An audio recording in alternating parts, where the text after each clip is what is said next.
Aujourd'hui, nous allons à la rencontre d'Éco-Captation, une entreprise qui fait de l'économie circulaire au Québec.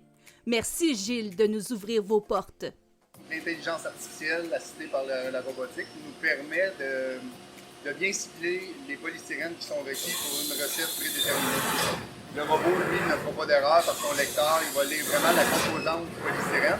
Et ça nous permet d'aller chercher la certification requise pour que les gens qui utilisent notre produit puissent eux aussi aller chercher la certification et garantir à nos clients qu'il n'y a pas de contamination dedans.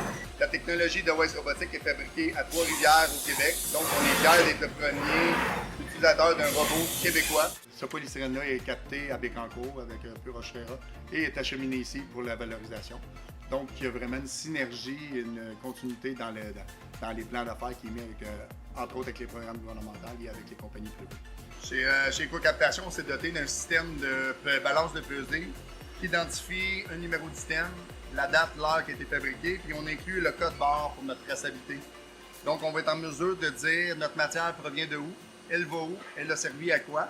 La traçabilité, ce que ça va nous apporter, c'est de répondre aux normes du gouvernement. Les produits de construction vont être utilisés dans l'isolation par injection pour une technologie qui s'appelle l'Injectstyrène, qui est en Beauce. Ici, en arrière de moi, on a un mur qui a été montré l'isolation. Nos billes fabriquées, envoyées chez Dexirec, va donner ce genre d'isolation-là. Et ce qui est le fun, c'est en fin de vie utile, lors de la déconstruction, on peut récupérer les panneaux et les recycler et les remettre dans le cycle. Dans le produit EPS-GV qu'on fabrique, on va le densifier, on va le granuler, on va le conditionner de façon à obtenir une poussière qui va devenir un additif à béton pour la résistance au gel.